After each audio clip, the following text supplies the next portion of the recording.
Welcome to my YouTube channel. I'm Brajesh Mohan, and in this particular video I will talk about NABARD Grade A 2023 Phase 2 exam, which could be held on 19th November, although there are some talks about 15th November, but I do not have any news regarding that date. Okay, so as per me, this is the date we should focus upon. Okay, although it's a tentative date because no official date has been released till now.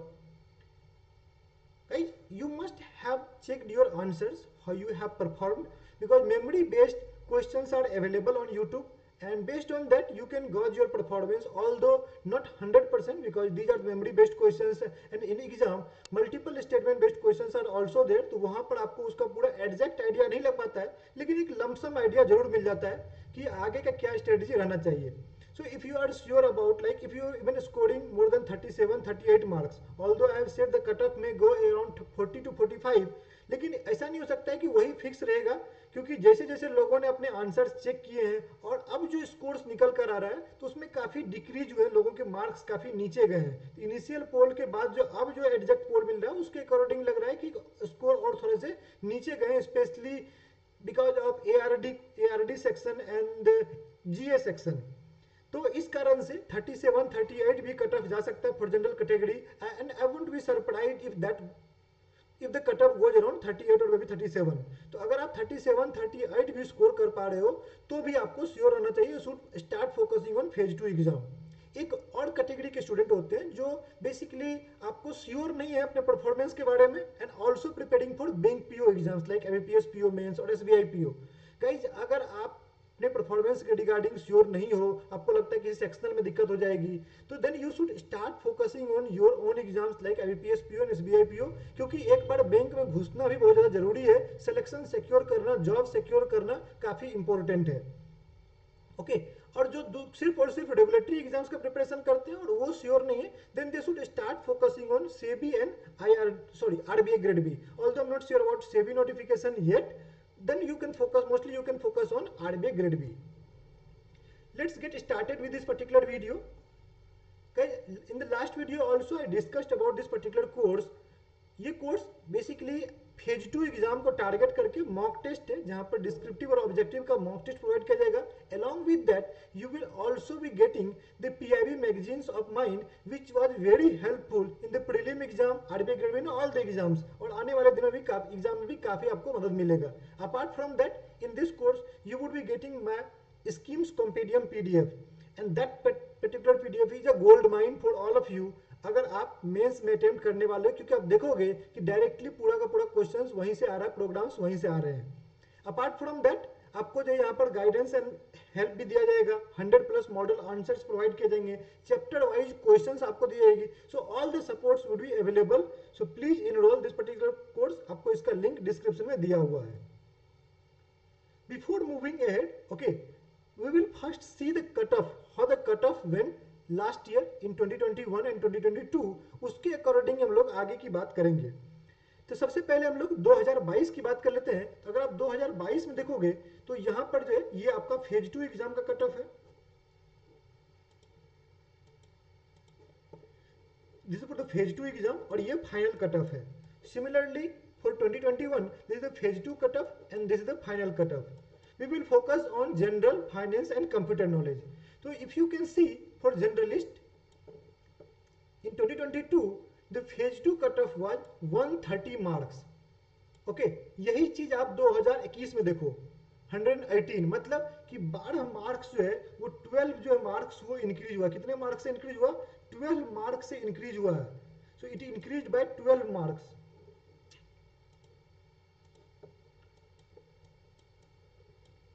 Similarly आप EWS में देख सकते हैं, EWS में 6 marks increase हुआ है, OBC में आपको 10 मार्क्स इंक्रीज हुआ है. तो अकॉर्डिंगली यू कैन कंपेयर कि as the 2021 was the first time exam was held on the new pattern, और क्वेश्चन भी थोड़ा हालांकि इजी था कंपेरेटिवली. अगर 2021-22 से कंपेयर करोगे तो क्वेश्चन 21 का इजी था, फिर भी आपको जो है वो मेंस के कट ऑफ ज्यादा गए, क्योंकि पेपर इवॉल्व हो चुका था, लोगों ने उस तरह के प्रिपरेशन कर चुके थे, डिस्क्रिप्टिव के प्रिपरेशन अच्छे कर रखे थे. ओके, स्कीम्स वगैरह अच्छे से लोगों ने प्रिपेयर कर रखे थे. ओके, तो उस अकॉर्डिंग अगर आप बात करो तो 2023 में क्या टारगेट रह सकता है? तो 2023 का टारगेट आपको सिंपल है, you should target +10 marks. Okay, इतना मार्क्स तो आपको मिनिमम टारगेट करना ही पड़ेगा for general category, for EWS category. Apart from that you should also try to increase your marks by 10 to 15 marks. Why I'm saying this, even if the cutoff goes around 130, like in 2023, if the cutoff goes around 130, still you would need 10 to 15 marks higher than the cutoff to get into the merit listed, to get merit listed।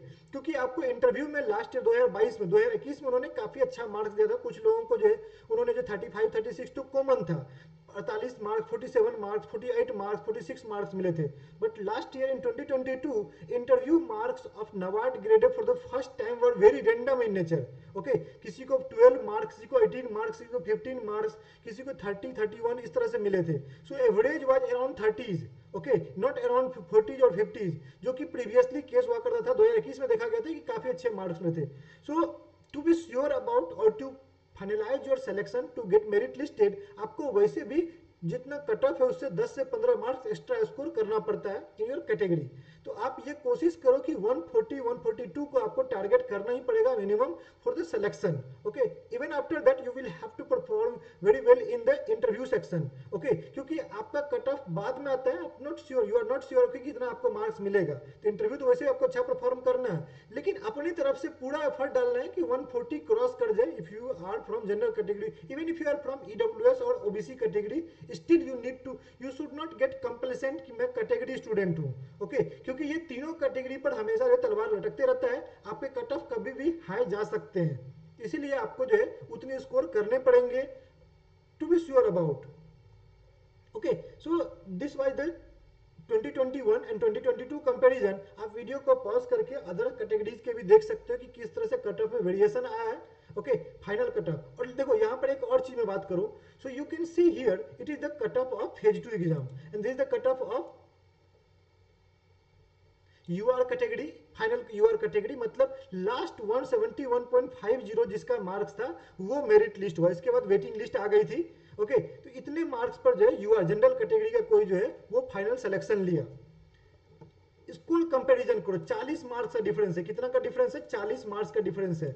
मतलब कि अगर किसी ने सिर्फ और सिर्फ phase 2 में 130.50 marks लाए और उसके इंटरव्यू में 40 मार्क्स नहीं आए, 41 marks, difference is of 41 marks, तो उसके अगर 41 मार्क्स से ज्यादा नहीं आए, सो ही और she would not get merit listed. तो इसीलिए मैं बोल रहा था यहाँ पर जो है, और लास्ट ईयर काफी लोगों के जो है वो 30-35 मार्क्स आए। मेरे खुद के पटना लोकेशन पर काफी सारे नोन थे जिसको कि इवन एक स्टूडेंट था जिसके 38 मार्क्स थे, 138 या 139 मार्क्स थे। He still did not get selected because he got only 28 marks और 30 marks in the 28 marks something उसको जो है आपको इंटरव्यू में मिले थे, इस कारण से उसका नहीं हुआ। तो इसीलिए you need to make sure that you are scoring sufficient enough in phase 2 exam to get the final selection. इसी अकॉर्डिंग आप अदर्स के भी कंपेयर कर सकते हो और देख सकते हो कि डिफरेंस क्या रहा है फेज 2 एग्जाम में और फाइनल सिलेक्शन में, मतलब इंटरव्यू का वेटेज फिर कितना हो जाता है। यही चीज आप 2021 में देखो तो यहाँ पर 118 था, 118.42 था। अब आप बोलोगे सर 42 कहाँ से आया? ओके, तो 2021 में क्या हुआ था? 2021 में all the questions had equal weightage, specially the objective section, जो 50 मार्क्स का ऑब्जेक्टिव क्वेश्चंस होता है, एंड सॉरी 50 मार्क्स का होता है, there are 30 questions only, there are 30 questions only for 50 marks. So in 2021 they had consider the equal marks for all the 30 questions, तो वो चीज था। लेकिन जब 2022 में जो है कई सारे आरटीआई वगैरह फाइल किए गए, कई तरह की उनको ये चीजें दी गई, तो उन्होंने इस चीज को पूरा पहले ही क्लियर कर दिया कि नहीं भाई, कुछ क्वेश्चंस 2 मार्क्स के हैं और कुछ क्वेश्चंस जो है 1 मार्क्स के हैं। तो 2 मार्क्स के कितने क्वेश्चंस हैं? टोटल 20 क्वेश्चंस होंगे और 1 मार्क्स के 10 क्वेश्चंस होंगे। So they clarified this thing and even the exam also it was clearly mention which question is of 2 marks, which question is of 1 marks. तो ये चीज उन्होंने कर दिया था। इसीलिए आप देख सकते हो यहाँ पर 0.2575 है, क्योंकि नेगेटिव मार्किंग बाद इतने ही बनते हैं। Okay, so here also you can compare. तो इसी अकॉर्डिंग अपने फाइनेंस के, कंप्यूटर के अदर सेक्शन के भी आप कंपेयर कर सकते हो। So there could be question what should be target score, I already talked about, you should try to maximize, जो भी लास्ट ईयर का कट ऑफ था उससे आपको प्लस मार्क्स 10 आपको टारगेट करना चाहिए। Although all things depend upon the difficulty, but we should have at least target. देखो जब माइंड में कुछ टारगेट होता है तभी उसके लिए आप एफर्ट डालते हो, ऐसा नहीं। अब यहाँ पर कुछ लोग बोलेंगे कि सर आप पहले ही कट ऑफ कैसे, मैं कट ऑफ नहीं बोल रहा हूँ, मैं टारगेट स्कोर बोल रहा हूँ। I haven't mention any word like cut off, it's a target score which you should have in mind while preparing for the phase 2 exam, right. So from where to manage these much marks, these many marks जो वो कहाँ से आने चाहिए। सो देखो NABARD grade exam में, कि मैंने पैटर्न एग्जाम पैटर्न डाला ही नहीं, okay. So you know that NABARD में आपको पता है कि पेपर दो पेपर होंगे, पेपर 1 एंड पेपर 2 होगा। पेपर 2 में भी दो सेक्शन होते हैं, एक 50 मार्क्स का ऑब्जेक्टिव होगा जो कि 30 मिनट के लिए होगा, 30 questions will be there, okay, and it will be for 30 minute. Then there would be another section जो कि आपको 50 मार्क्स का होगा, इसमें भी आपको यहाँ पर जो है 90 मिनट्स मिलेंगे, इसमें आपको 90 मिनट्स मिलेंगे, 90 मिनट्स वुड बी देयर। और इसमें बात करते हैं यहाँ there would be 6 questions, okay, and these 6 questions would be divided into part A and part B. In part A all the questions will be of 15 marks, 15 m लिख देते हैं, and in part b all the questions would be of 10 marks. Here you need to understand one catch, यहाँ पर जो 15 marks होंगे वहाँ 3 questions होंगे, and in those 3 questions 1 question would be compulsory to attempt and you would be given options in remaining 2 questions. मतलब in 3 में से एक क्वेश्चन तो आपको कंपल्सरी है, 2 क्वेश्चन आपको ऑप्शन मिले। जबकि अगर आरबीआई ग्रेड बी की बात करते हैं तो आरबीआई ग्रेड बी में क्या होता है कि आरबीआई ग्रेड बी में आपको जो है तीनों में से ऑप्शन होते हैं, 3 में से कोई 2 अटेम्प्ट करना होता है, लेकिन यहाँ नहीं, यहाँ एक क्वेश्चन कंपल्सरी है, वो तो आपको करना ही करना है, रिमेनिंग 2 में आपको जो है 1 आउट ऑफ 2 करने हैं। Similarly in 10 marks also you will have 3 questions, out of these 3 questions, out of these, sorry marker थोड़ा सा सही नहीं चल रहा है, ओके, यहाँ पर लिख लेते हैं आउट ऑफ दीज 3 क्वेश्चंस। तो 2 क्वेश्चंस है उसमें आपको ऑप्शंस होंगे, 1 क्वेश्चन विल बी मैंडेटरी, ये आपको मैंडेटरी होगा जो कि आपको अटेम्प्ट करना ही करना है, इसको आप नहीं छोड़ सकते हैं। तो ये रिमेनिंग 2 जो क्वेश्चंस है इसमें से आपको ऑप्शंस दिया रहेगा। अब देखो डिस्क्रिप्टिव में आपको बस 4 ही अटेम्प्ट करने हैं, out of 6 question 4 he attempt करने हैं, लेकिन इस तरह से क्राइटेरिया सेट होता है। अगर मैं बात करूं ऑब्जेक्टिव में, ऑब्जेक्टिव आपको 50 मार्क्स रहेगा, 30 क्वेश्चंस रहेंगे, बट ये 30 क्वेश्चंस जो है वो आपको डिवाइडेड होता है 2 पार्ट्स में। 20 questions would B of 10 marks and 10 questions would B of 1 marks. ये 20 क्वेश्चंस आपको पैराग्राफ पर बेस्ड होते हैं। किस पर बेस्ड होते हैं? पैराग्राफ पर बेस्ड होते हैं। मतलब एक पैराग्राफ दिया होगा, उस पैराग्राफ पर आपको 3 या 4 क्वेश्चंस होंगे, 3 to 4 questions would be on single paragraph. So like if they ask 4 question on a paragraph, so there would be 5 such paragraphs, there would be 5 such paragraph based questions। इस तरह से आपको रहता है, okay.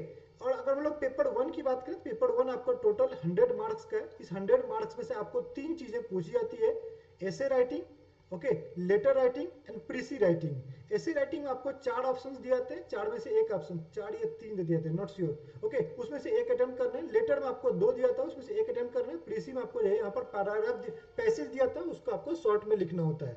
So this is basically the pattern. तो इस तरह से आपका मार्किंग होता है। तो अब मुझे अगर बात करनी है, let me talk about how you can score. तो अगर मैं स्कोर की बात करूँ तो पेपर 1 की अगर बात करते हैं तो पेपर 1 में आपके 100 मार्क्स हैं ऑन एन एवरेज। यहाँ पर जो है, ओके, ऑन एन एवरेज अगर बात करूँ तो यहाँ पर जो है 65 68 जो है वो हाईएस्ट स्कोर रहता है।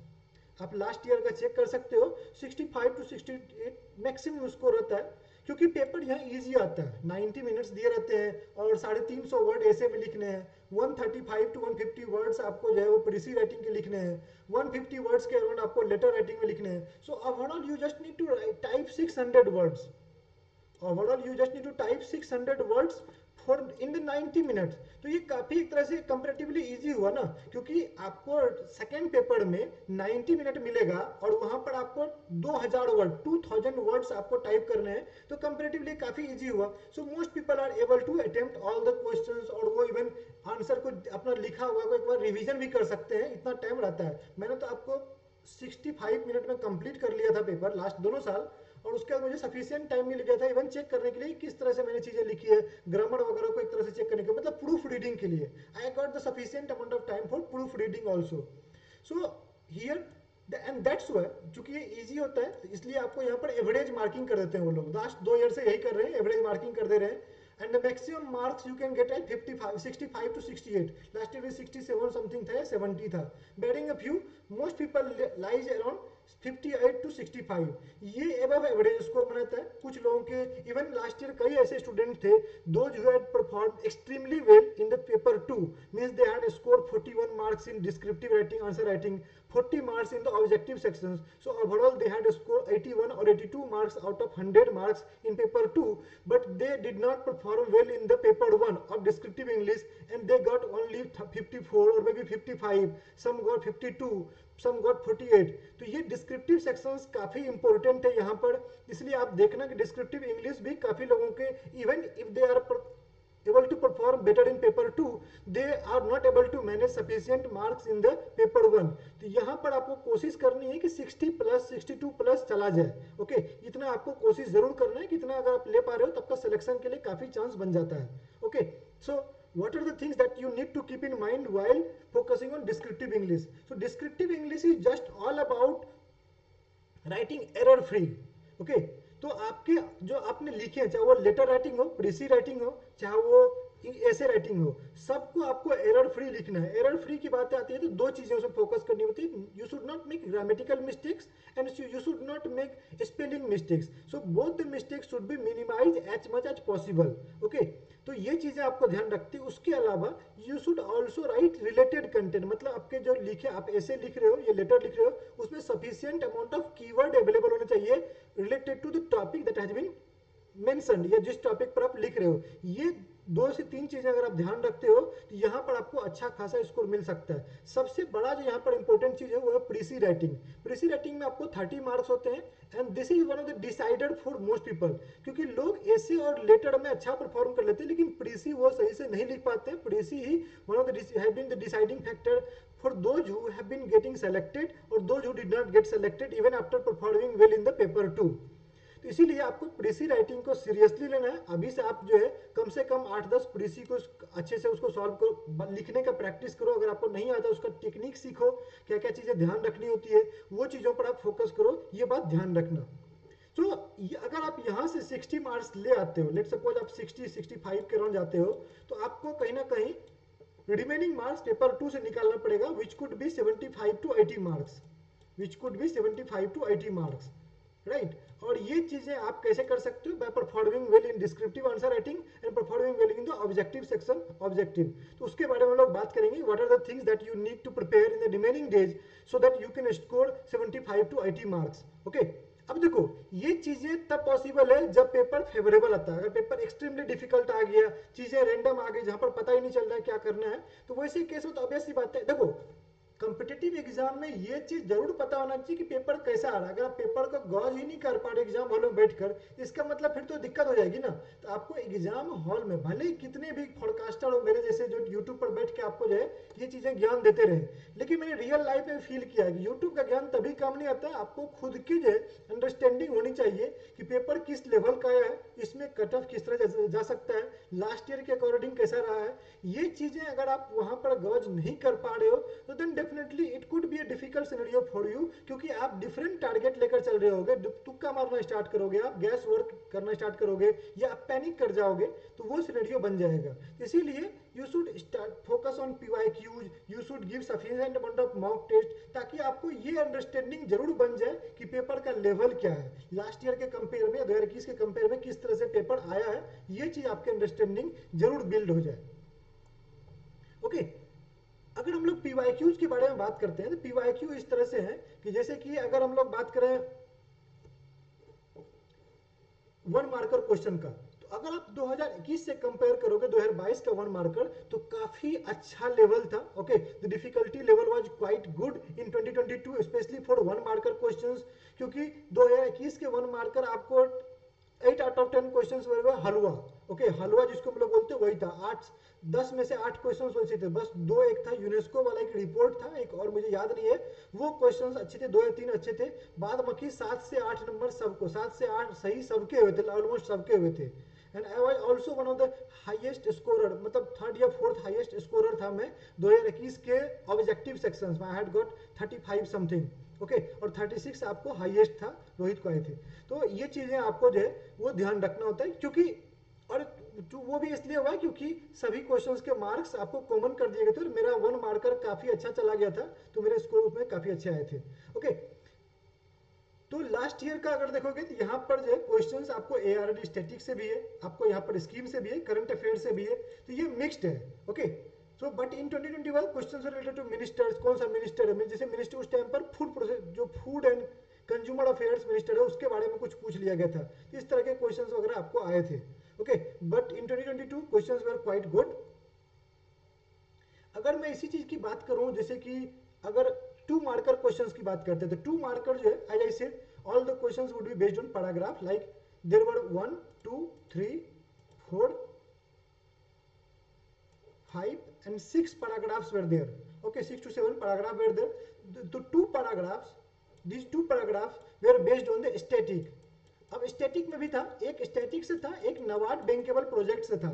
जैसे this paragraph on hand farming battery system was based on NABARD bankable projects, और the another was on the swine breeding on which 3 questions were asked. ये आपको स्वाइन ब्रीडिंग पर पूछा गया था, एनिमल हस्बेंड्री से ये क्वेश्चन आपको पूछा गया था।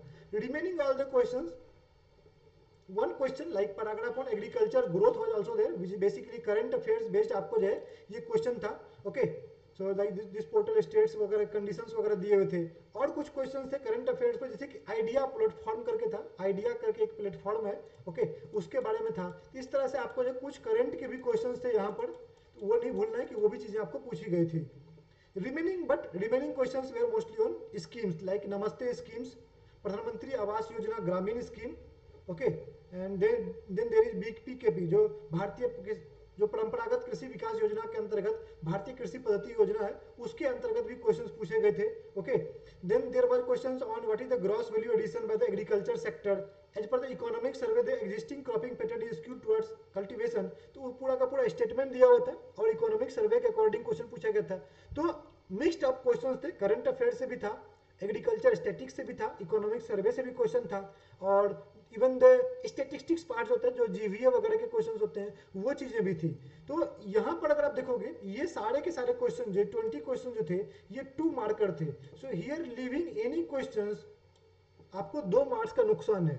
ओके, और अगर आपने कोई तुक्का मार दिया और आपके निगेटिव लग गए तो 2.5 मार्क्स का नुकसान है। तो यहाँ पर यह भी चीज ध्यान रखना होता है। और जिन लोगों के 40 42 या 44 43 मार्क्स भी लास्ट ईयर आए हैं कुछ लोगों के, तो वो मार्क्स आए थे, they were able to perform really well in the 2 marker question, क्योंकि 2 मार्कर थोड़ा इजी था। अगर आप ये 6 क्वेश्चन को छोड़ दो तो remaining 14 question were doable by most people. 14 question सबके सबके थे, इवन इन 6 में से भी काफी लोग, जैसे ये 2 क्वेश्चन जो था, ये क्वेश्चन छोड़कर रिमेनिंग 2 क्वेश्चंस वेर इजी, ये दोनों इजी है, सबको पता होता है स्वाइन के बारे में। तो 16 क्वेश्चंस इधर से हो गए। इवन नबार्ड बैंकेबल प्रोजेक्ट में भी लोग जो है लॉजिक वगैरह लगा के तुक्का वगैरह गैस वर्क के द्वारा जो है 3 में से 1 या 2 सही कर पाए थे। तो उस तरह से काफी लोगों के अच्छे मार्क्स, वहां पर क्या होता है ना कि थोड़ी सी आपको जो लक होती है वो भी फेवर कर जाती है, तो कई बार आपके स्कोर काफी अच्छे हो जाते हैं, उस तरह से कर पाए थे। तो based on this experience you can say that all the questions even in the 2 marker questions were from ARD static, current affairs, agriculture current affairs, economic survey, okay, agriculture statistics, progress policy, ये सभी चीजों से questions यहां पर पूछा गया था। So if I talk about the descriptive section कि व्हाट वाज द डिस्क्रिप्टिव 2021 और 22 को हम लोग कंपेयर करते हैं, कंपेयर 2021 एंड 2022, तो ये आपको 2022 का है, 2022 का है, ये आपको 2021 का है। सो इन 2022 एज आई सेड कि दोनों में आपको सेक्शन ए जो कि 15 मार्क्स का होता है, here you need to type 600 words, okay, and in section B the questions worth of 10 marks and you need to type 400 words. In both the section, one question is compulsory. You can see the compulsory is written over there. Okay, तो compulsory आपको यहाँ पे लिखा हुआ है। Options आपको इन दोनों में से दिए गए थे, मतलब इन दोनों में से किसी एक क्वेश्चन को अटेम्प्ट करना था। Now, just see the questions. The compulsory question was प्रधानमंत्री मत्स्य संपदा योजना, means in the 15 marks you had to write 600 words on प्रधानमंत्री मत्स्य संपदा योजना. What was its aim? What are its objective? Implementation strategy and all such things had to be discussed in the under प्रधानमंत्री संपदा मत्स्य संपदा योजना. It's a flagship scheme. अब आप बोलोगे सर स्कीम्स पूछ रहे हैं, कोई भी स्कीम पूछ सकते हैं? नहीं. जितने भी आपको फ्लैगशिप मेजर स्कीम्स हैं स्पेशली एआरडी मिनिस्ट्री के अंतर्गत, जैसे आप यहाँ पर देखो इन 10 marks also they asked one schemes components of NRLM national rural livelihood mission. तो ये भी एक स्कीम है, फ्लैगशिप स्कीम है, मेजर स्कीम है एसएचजी को प्रमोट करने के लिए, और ये मिनिस्ट्री ऑफ रूरल डेवलपमेंट के अंदर आता है। तो जितने भी आपको एआरडी रिलेटेड मिनिस्ट्रीज है, मैंने आपको 6 मिनिस्ट्री बताया है। कौन कौन से? Ministry of agriculture and farmer welfare, ministry of rural development, ministry of fisheries, ministry of animal husbandry, fishery, ये वाला जो एनिमल है उसके आपको फिशरीज है वो वाला आपको 3 मिनिस्ट्री हो गए। चौथा फूड प्रोसेसिंग, ओके, और पांचवा मिनिस्ट्री है पंचायती राज। जैसे पंचायती राज के अंतर्गत अभी स्वामित्व काफी बड़ा स्कीम है, फ्लैगशिप स्कीम है स्वामित्व, राष्ट्रीय ग्राम आरजीएस, राष्ट्रीय ग्राम स्वराज योजना या राष्ट्रीय ग्राम स्वराज योजना another flagship scheme of panchayati राज, काफी बड़ा स्कीम है। ये चीजें आपको ध्यान, जैसे कि अगर मैं बात करूं मिनिस्ट्री ऑफ रूरल डेवलपमेंट के अंतर्गत अगर बात करें हम लोग यहाँ पर, तो स्वच्छ भारत मिशन के जो ग्रामीण है, ये प्रधानमंत्री आवास योजना, सॉरी स्वच्छ भारत मिशन ग्रामीण जो है वो जल शक्ति के अंतर्गत आता है। प्रधानमंत्री आवास योजना जो ग्रामीण है वो आपको यहाँ पर चलता है, तो वो भी एक मेजर प्रोग्राम है। ओके, तो ये जो फ्लैगशिप स्कीम्स होते हैं उस पर आपको बड़े पैमाने पर फोकस करना होता है। Last year the PTS was very much in news, क्योंकि कोरोना का टाइम चल रहा था और सरकार जो है बड़े पैमाने पर पीएमजी के प्रधानमंत्री गरीब कल्याण अन्न योजना के अंतर्गत जो है government was providing the food grains to the farmers, और it was repeatedly increasing the time limits कि कब तक प्रोवाइड करना है। इस स्कीम को इस साल 1 जनवरी से रेगुलराइज कर दिया गया, सबके लिए रेगुलराइज कर दिया गया है। तो ध्यान रखना कि आपको पब्लिक डिस्ट्रीब्यूशन सिस्टम या नेशनल फूड सिक्योरिटी जो है वो काफी इंपॉर्टेंट है। Let me show you, even they asked national food security even 1 marker directly. Even this year in the prelims also they asked question on national food security. National food security most important topic है, NFSA जो है MSP NFSA most important topic में माना जाता है, तो उसको आप जरूर करें। एक और चीज आपको यहाँ पर ध्यान देने वाली बात क्या है कि क्वेश्चंस रिपीट होते हैं। कैसे? You can see what is the social forestry, what is the social forestry. So in 2021 and in 2022 both the years social forestry was asked. Okay, तो इट्स नॉट लाइक कि क्वेश्चन रिपीट नहीं होते हैं, इसीलिए जो भी क्वेश्चन है ये 6 दूनी 12 ये 12 क्वेश्चन तो आपको पता होने ही चाहिए। ओके, क्वेश्चंस रिपीट भी हो सकते हैं। And here one more thing, you can not leave any particular question in phase 2 exam, specially descriptive question. अगर मान लो आपने कोई क्वेश्चन अटेम्प्ट ही नहीं किया तो वो ऐसे ही आपका ऑटोमेटिकली सिलेक्शन नहीं होगा, स्पेशली जनरल कैटेगरी का। क्यों? क्योंकि 10 मार्क्स आपके कम मार्किंग होंगे। मतलब अगर let suppose if you leave any question 10 marker question आप छोड़ देते हो तो आपकी मार्किंग कहां पर होगी? 40 मार्क्स आपकी मार्किंग होगी, तो वैसे ही आपका सिलेक्शन रुक जाएगा। इसीलिए you will have to make sure that you are answering all the 4 questions, 2 question from 15 marks, 2 question from 10 marks. You save it, okay, अब ऑटोमेटिकली सेव हो जाता है, उसको सेव करो, सब कुछ चेक कर लो उसमें से, क्योंकि यहाँ से आपको अच्छा खासा मार्क्स जो है वो उठाना पड़ेगा। ओके, वन मोर थिंग, आप यहाँ पर देखो ये चीज लिखा हुआ है static, static plus current, current static plus current, static plus current static, इस तरह से आपको चीजें लिखी हुई है, आप देख सकते हैं। हालांकि ये ड्रिप इरिगेशन जो है ये पूरा का पूरा स्टैटिक है, हालांकि बार बार करंट माइक्रो इरिगेशन करंट में रहता है, इसलिए उसको स्टैटिक प्लस करंट लिखा गया है। तो आप देख सकते हैं कि करंट स्टैटिक पोर्शन का जो है वो काफी ज्यादा वेटेज रहा है। ओके, क्रॉस ब्रीडिंग 2021 से पूछा गया था। यहाँ पर आप देख सकते हैं public distribution system, social infrastructure. तो यहाँ पर जो है ये तीनों क्वेश्चन करंट सेंट्रिक था। 15 marker all the questions were current centric. Public distribution though related to our static syllabus, but all the times ये आपको न्यूज में रहता है, फूड सिक्योरिटी न्यूज में रहता है, इसीलिए उसके बारे में आपको पता होना चाहिए। And most people knew about all these things, इसीलिए आप देख रहे हो कि यहाँ पर मार्क्स अच्छा खासा लोगों ने स्कोर किया है। Social infrastructure inclusive growth, once again quite in news, all the times in news, once again ये इंपॉर्टेंट था। Then there is benefits of globalization in economy, ये पूरा का पूरा स्टैटिक टॉपिक हुआ। हालांकि ग्लोबलाइजेशन के आपको नेगेटिव इंपैक्ट के बारे में या पॉजिटिव के बारे में ये न्यूज में इसलिए था क्योंकि रसिया ने यूक्रेन पर युद्ध छेड़ दिया। Okay, Russia Ukraine war start हो गया, और रसिया यूक्रेन वार के बाद एक क्वेश्चन जो है बार बार आपको कई सारे आर्टिकल्स पब्लिश हो रहे थे कि ग्लोबलाइजेशन पर क्या इंपैक्ट हो रहा है, ग्लोबलाइजेशन पर इसका इंपैक्ट पता पूछ रहे थे। या जो कोविड-19 हुआ था तो उसके बाद सप्लाई चेन वगैरह ब्रेक हो गए थे, सप्लाई चेन ब्रेक होने के इन्फ्लेशन का क्या इंपैक्ट हो रहा था अलग अलग देशों पर। तो वो चीज़ें आपको जो है कैसे ग्लोबलाइजेशन के बेनिफिट्स हैं वो चीज़ों के बारे में बात हो रही थी। तो क्वेश्चन को उन्होंने स्पेसिफिक कर दिया कि बेनिफिट्स ऑफ ग्लोबलाइजेशन और इंडियन इकोनॉमी, ये चीज़ उन्होंने स्पेशली पूछा है। Okay, so that was the question. इसीलिए आपको ये ध्यान रखना होता है कि आपको एग्रीकल्चर स्टैटिक प्रोग्राम्स और करंट अफेयर्स जो भी आपको आर्टिकल्स एडिटोरियल्स वगैरह होते हैं वो सब चीज़ों पर आपको पकड़ होनी चाहिए, ताकि आप यहाँ पर डिस्क्रिप्टिव में अच्छा खासा परफॉर्म कर सको। So that was the analysis of descriptive section. So in the end, I want to talk about what are the things that you need to do for the next remaining days, next 30 days के लिए। तो मेरा आपको suggestion है schemes कॉम्पेडियम जो मेरा share किया हुआ, अगर आप मेरे सब्सक्राइबर मेरे कोर्स के अंतर्गत हैं, चाहे वो डिस्क्रिप्टिव वाले में हो, पीआईबी वाले में हो, या आपको जो मेरा मेंटरशिप प्रोग्राम है उसमें हो, तीनों में से किसी भी कोर्स में, तो आपको स्कीम्स कॉम्पेडियम वहाँ पर शेयर किया जा चुका है। ओके, ईएसआई का भी, एआरडी का भी, तो वहाँ से आप उसको फॉलो कर सकते हैं।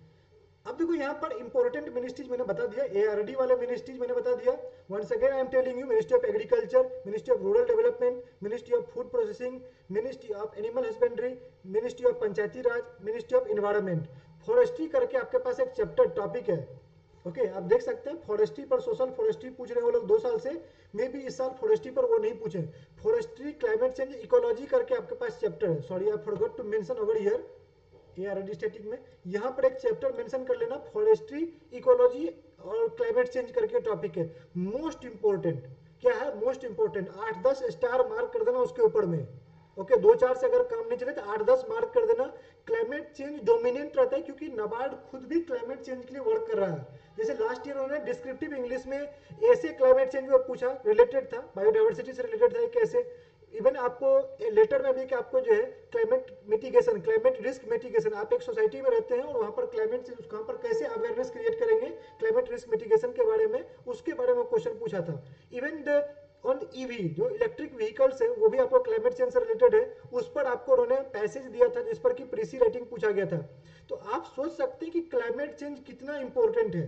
ओके, इसीलिए वो फॉरेस्ट इकोलॉजी वाला जो है वो चैप्टर कर लेना, और मिनिस्ट्री ऑफ इन्वायरमेंट के प्रोग्राम्स देख लेना, स्पेशली द लाइफ इनिशिएटिव, और जो रिसेंट आपको इनिशिएटिव्स हो रहे हैं वो सब जरूर देख लेना, वो मोस्ट इंपॉर्टेंट टॉपिक है।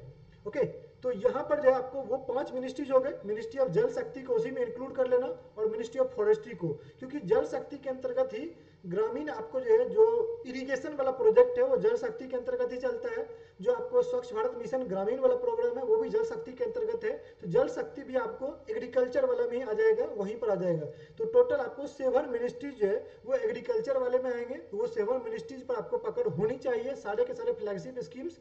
अपार्ट फ्रॉम दैट ईएसआई के भी कुछ मिनिस्ट्रीज होते हैं, जैसे कि ministry of education, health, finance, women, social justice, MSME, travel, sorry women 2 बार लिखा गया।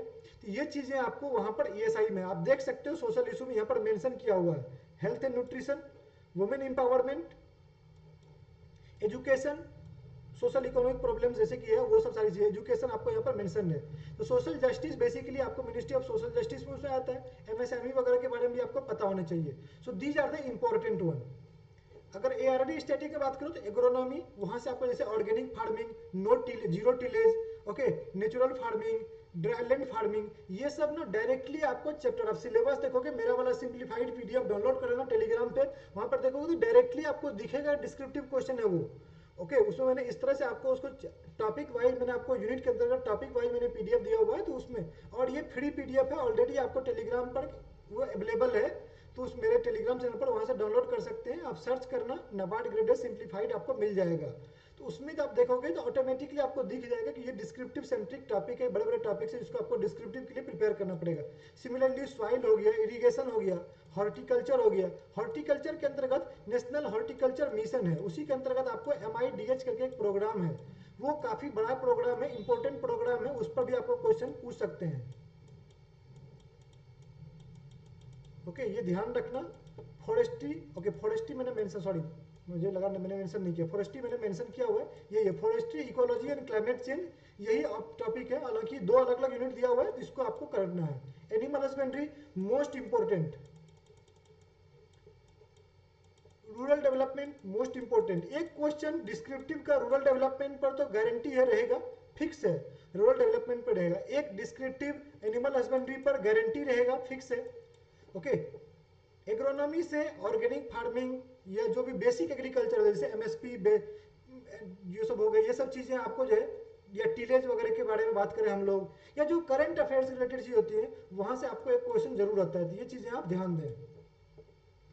दोस्तों मेरे कोर्स के अंतर्गत डिस्क्रिप्टिव में आपको मॉडल आंसर्स प्रोवाइड किए गए डिस्क्रिप्टिव, ऑल्दो अगर आप नहीं भी हो तो आपने ऑलरेडी खुद के फॉर्डर मटेरियल्स तैयार कर लिए होंगे, अगर नहीं किए हैं तो चैप्टर वाइज क्वेश्चन जो है, हालांकि मैंने अपने प्रोग्राम के अंतर्गत चैप्टर वाइज एआरडी स्टैटिक के ईएसआई के चैप्टर वाइज क्वेश्चन टॉपिक्स दिए हुए हैं, तो उस पर आपको फॉर्डर मटेरियल रेडी करना है। तो वो फॉर्डर मटेरियल आपके लिए जो है एंड टाइम में काफी इंपॉर्टेंट होता है। So now the question comes की how to make fodder materials. Okay, so I hope this is visible. You can see here I have mentioned, let me show it again. Okay, आप देख सकते हैं कि यहाँ पर एग्रीकल्चर एक्सटेंशन है। Agriculture extension पर आई थॉट कि दे में ask question on agriculture extension, it's important challenges. So I created a box, in that particular box I what did I did basically, तो मैंने यहाँ पर क्या किया, उसको जो है एक बॉक्स उसमें अलग अलग एरो मार दिए। इधर मैंने जो है वो आपको बेसिकली इसके बारे में लिख दिया, यहाँ पर मैंने मेथड्स के बारे में लिख दिया, चैलेंजेस के बारे में लिख दिया, नीचे डेमोन्स्ट्रेशन। तो ऐसे करके जो है मैंने उसके एक शॉर्ट, मतलब पूरा एग्रीकल्चर एक्सटेंशन मेरा इतना दूर में ही हाफ पेज में कंप्लीट है। नीचे मैंने जो है इरिगेशन के बारे में लिख लिया, मिक्स्ड फार्मिंग के बारे में लिख लिया। इस तरह से जो है मैंने ऑर्गेनिक फार्मिंग का नोट्स बना लिया, नेचुरल फार्मिंग का नोट्स बना लिया। या बात करो तो आपको मैंने एग्रो फॉरेस्ट्री के बारे में यहाँ पर लिख लिया, एग्रो फॉरेस्ट्री क्या होता है।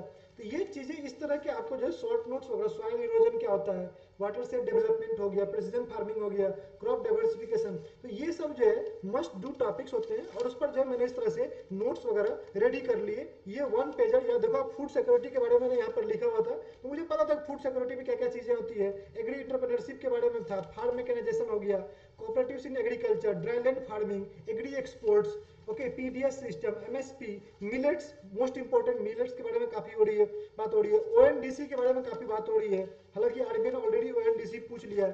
तो इस तरह से आपको इवन ऐसे टॉपिक्स जैसे 5G हो गया, आर्टिफिशियल इंटेलिजेंस हो गया, तो उस पर जो मैंने नोट्स बना लिया था। तो सिमिलरली इस तरह के वन पेजर नोट्स या टू पेजर नोट्स जो है आपको ये ईएसआई स्टैटिक पोर्शंस के लिए भी रेडी करने हैं। अब देखो ये टॉपिक जो है ईएसआई स्टैटिक को आप पूरा पढ़ने मत बैठ जाना, कि आपको पूरा बुक पढ़ने मत बैठ जाना। इसमें आपको you have to limit yourself कि बस इसके बारे में मुझे डिस्क्रिप्टिव, क्योंकि ऑब्जेक्टिव कम चांस है पूछने का, एक दो क्वेश्चन वन मार्कर का रह सकता है। तो इसके डिस्क्रिप्टिव सेंट्रिक फोकस करना है कि इससे क्या क्या डिस्क्रिप्टिव क्वेश्चन पॉसिबल है, और उसके लिए दो दो पेज का या एक एक पेज का आपको नोट्स वगैरह रेडी कर लेना, फॉर्डर मटेरियल रेडी कर लेना है, और उसको बेसिकली आपको तैयार करना है। जैसे कि सोशल इशू में बात करें, सोशल इंफ्रास्ट्रक्चर हो गया, डेमोग्राफिक ट्रेंड्स हो गया, पॉपुलेशन भारत की सबसे ज्यादा होगी, डेमोग्राफिक ट्रेंड्स काफी इंपॉर्टेंट है, dividend, demographic dividend per question बन सकता है। अर्बनाइजेशन, माइग्रेशन, रूरल माइग्रेशन एक मेजर इशू है, स्पेशली इन बिहार, उत्तर प्रदेश, ये सब राज्य हैं, यहाँ पर रूरल माइग्रेशन एक बड़ा इशू है अनएम्प्लॉयमेंट के कारण। तो वो चीज आपको जो क्वेश्चन बन सकता है। वुमेन इंपावरमेंट पर अभी रिसेंटली सरकार ने बिल पास किया है, तो वुमेन इंपावरमेंट एक टॉपिक हो सकता है। तो इस तरह से चीजें आपको यहाँ से ध्यान रखनी पड़ेगी। उसके अलावा ये तो तीन चीज हो गई मॉडल आंसर। तो PIB and ESI current affairs magazine आपको करने हैं, एग्रीकल्चर स्टैटिस्टिक्स करने हैं। सितंबर मंथ के पीआईबी मैगजीन में, मेरा मैगजीन में एग्रीकल्चर स्टैटिस्टिक्स ऑलरेडी आपको इंक्लूड किया जाए, एग्रीकल्चर करंट अफेयर्स टिल सितंबर ऑलरेडी इंक्लूडेड है, तो वो चीज आप देख सकते हो। बजट एंड इकोनॉमिक सर्वे मैंने आपको अपना जो मेरा पेड पीडीएफ था वो मैंने 3-4 महीने पहले ही टेलीग्राम पर अवेलेबल करा दिया है, उससे बाहर कुछ नहीं जाएगा, मान लो आप उसको पढ़ लोगे तो वो लाइव झिंगा लाला वाला बात है, उससे बाहर कुछ नहीं जाएगा। पीआईबी, एक क्वेश्चन आ सकता है कि सर पीआईबी कब तक करना है। पीआईबी एग्रीकल्चर करंट अफेयर्स जो है वो आपको फर्स्ट वीक ऑफ दिसंबर तक करना है। कब तक करना है? फर्स्ट वीक ऑफ दिसंबर तक करना है, ये चीज ध्यान रहे। ओके, सो ये ईएसआई स्टैटिक में फोकस करना है, ये एआरडी स्टैटिक में इस पर फोकस करना है, ये सारी चीजें मैंने बता दी है आपको। So that was all from my side in this particular video. ये आपका चेकलिस्ट है, इसको अगर अच्छे से कर लिए। अब देखो आप बोलोगे सर आपने डिस्क्रिप्टिव के बारे में बात नहीं की। देखो पूरा वीडियो लेंथी हो जाएगा, अगला वीडियो बनाऊंगा जहां पर कि डिस्क्रिप्टिव के बारे में बात करेंगे कि दो वीडियो है, डिस्क्रिप्टिव इंग्लिश के बारे में और डिस्क्रिप्टिव आंसर राइटिंग के बारे में, क्या क्या चीजें चीज़ें आपको करनी होती है, क्या क्या ध्यान रखना होता है। इसके साथ साथ मैं आपको ऐसे राइटिंग के टॉपिक्स भी दूंगा, मेरे टॉपिक्स जो आपको डायरेक्टली पूछ देते हैं, उसी में से फंस जाते हैं आपको ऐसे वगैरह में, तो वो टॉपिक्स भी आपको शेयर कर दूंगा। प्रीसी राइटिंग के भी कई सारे पैराग्राफ आपको प्रोवाइड कर दूंगा, ताकि उस पर आप जो है प्रीसी राइटिंग वगैरह कर सको। ओके, लेटर के भी आपको टॉपिक्स वगैरह दे दूंगा। So that's all from my side in this particular video. See you in the next video. Till then, keep watching.